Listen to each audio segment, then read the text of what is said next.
Hello friends, welcome to my channel. இன்றைக்கி வடை குழம்பு எப்படி பண்ணுறதுன்னு பார்ப்போம்.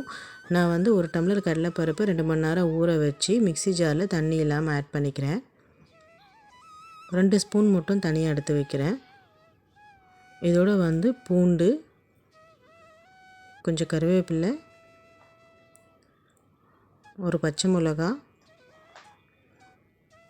தேவைக்கேற்ப சால்ட், ஒரு 1/2 டீஸ்பூன் சோம்பு, இதெல்லாம் நல்லா அரைச்சிக்கலாம். இதோட அந்த கடலைப்பருப்பை நான் ஆட் பண்ணிக்கிறேன். 2 டீஸ்பூன் எடுத்தேன் இல்லையா. இப்போது ஒரு வெங்காயம், ஒரு துண்டு இஞ்சியை பொடியை நறுக்கி ஆட் பண்ணியிருக்கேன். பாருங்கள், எந்த கன்சிஸ்டன்சியில் இருக்கணும். தண்ணி எதுவும் விடாமல் நம்ம குறைன்னு அரைச்சி எடுத்துக்கணும். பாருங்கள், கையில் ஒட்டாமல் வருது. இப்போ இதை நம்ம எண்ணெயில் போட்டு பொரிச்சிக்கலாம்.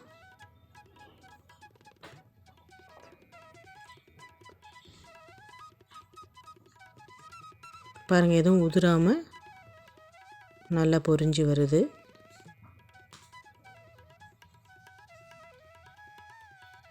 இது மீடியம் ஃப்ளேமில் வச்சு நல்லா பொரிச்சு எடுத்துக்கலாம். இப்போ நல்லா வெந்துடுச்சு. இப்போது குழம்பு எப்படி செய்கிறதுன்னு பார்க்கலாம். ஒரு கடாயில் 2 டேபிள் ஸ்பூன் ஆயில், 1/2 டீஸ்பூன் கடுகு, 1/4 டீஸ்பூன் ஜீரகம், கொஞ்சமாக வெந்தயம், ஒரு காஞ்ச மிளகா, 2 வெங்காயம் இதோடு ஆட் பண்ணிக்கிறேன். இதோட 4-5 பல் பூண்டு, கொஞ்சம் கருவேப்பிலை. இது நல்லா பொரிஞ்ச பிறகு இதோட 2 தக்காளி. இப்போது தேவைக்கேற்ப சால்ட், 1/4 டீஸ்பூன் மஞ்சத்தூள். இதை நல்லா வதக்கி ஒரு மூடி போட்டு 2 நிமிஷம் போல் குக் பண்ணிக்கலாம். தக்காளி நல்லா வதங்கி வரட்டும்.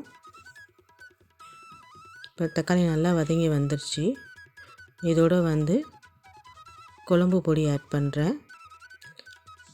2 டேபிள் ஸ்பூன் குழம்பு பொடி,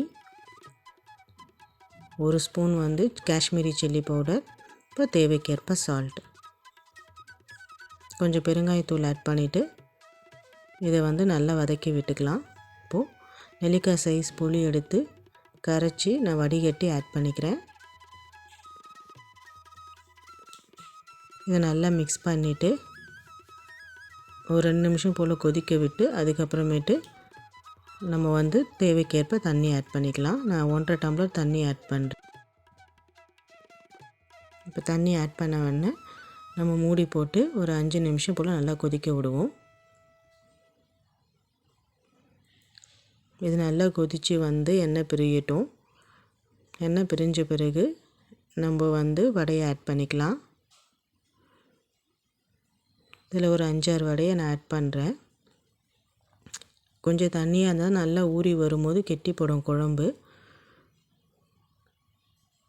இப்போ இந்த ஸ்டேஜில் தேங்காய் வேணாலும் அரைச்சி ஊற்றிக்கலாம். பாருங்கள், வடை குழம்பு ரெடி. இந்த ரெசிபி பிடிச்சிருந்தால் லைக் பண்ணுங்கள், ஷேர் பண்ணுங்கள், கமெண்ட் பண்ணுங்கள், சேனலை சப்ஸ்கிரைப் பண்ணிக்கோங்க ஃப்ரெண்ட்ஸ். தேங்க்ஸ் ஃபார் வாட்சிங்.